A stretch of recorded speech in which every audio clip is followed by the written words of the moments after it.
Welcome to a lesson with Dr. Powell. Let's take a look at how we can find the instantaneous rate of change of a function at a particular given x value using a limit. All right, so what is instantaneous rate of change? Well, it's basically average rate of change, and you're taking a limit of it as your runs. So as the run itself goes to 0.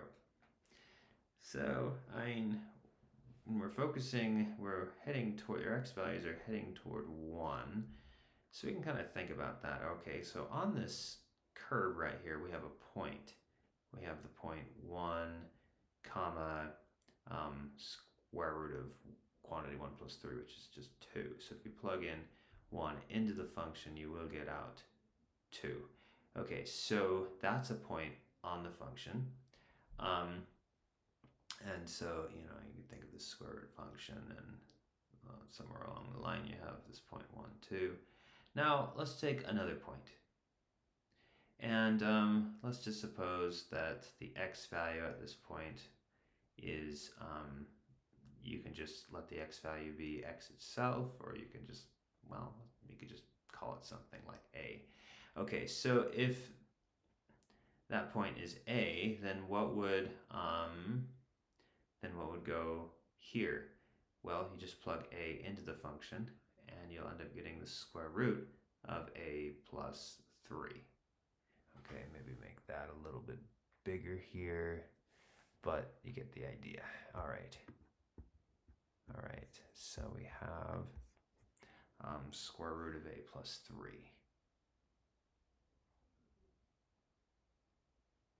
Okay, and I'm going to use a because, well, actually, let me just get rid of that.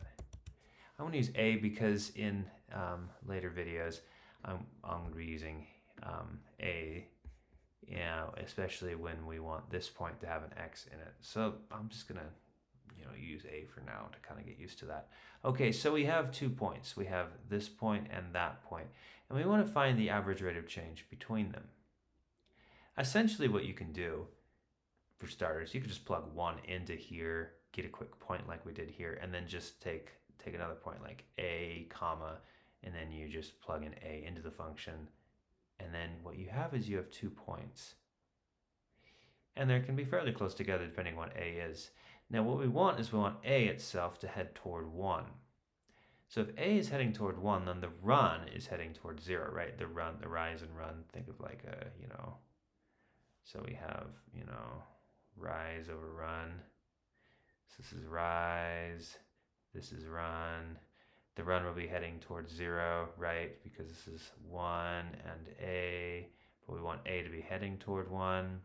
Okay, so if we can find the average rate of change in this situation, meaning the slope of this line, the slope right here, the rise over run. So we take the rise over run, we're going to take the limit as this x value a heads toward this x value 1. So basically the limit as a approaches 1. So what we can have is we can have the rises, basically we just subtract these two. This subtract 2, so we have square root of a plus 3 minus 2, right? That would be the rise, and the run is just a minus 1 all over a minus 1. Now notice, we want to take a limit as a approaches 1. Now from which side? Really, if we did this the other side and we had, we were going and we had this point being on the other side, then it would be like be 2 minus this and 1 minus that. But really, 2 minus this is the negative of that, and 1 minus a is the negative of the denominator here. Negatives would cancel, meaning that it really represents, this fraction represents what's happening on both sides. So we really can think of a approaching 1. Okay, so, but to get this set up, should be pretty clear. You just, again, you're going toward 1, so you can stick 1 into the function, you get a point. Then just take any arbitrary a, stick it in, say a, and then stick a into the function, get something like this. Basically just replacing x with a, and then here we'll let a be the plug-in. So you get a point, rise is just this minus this, run is just that minus that. We have a nice fraction, and we're taking a limit as a goes to what the x value is at the point we're heading toward. So now to take this limit right here, all right, once we have that, we'd be good to go. How do we compute such a limit? All right, well, we're going to think of this as, you see the square root here?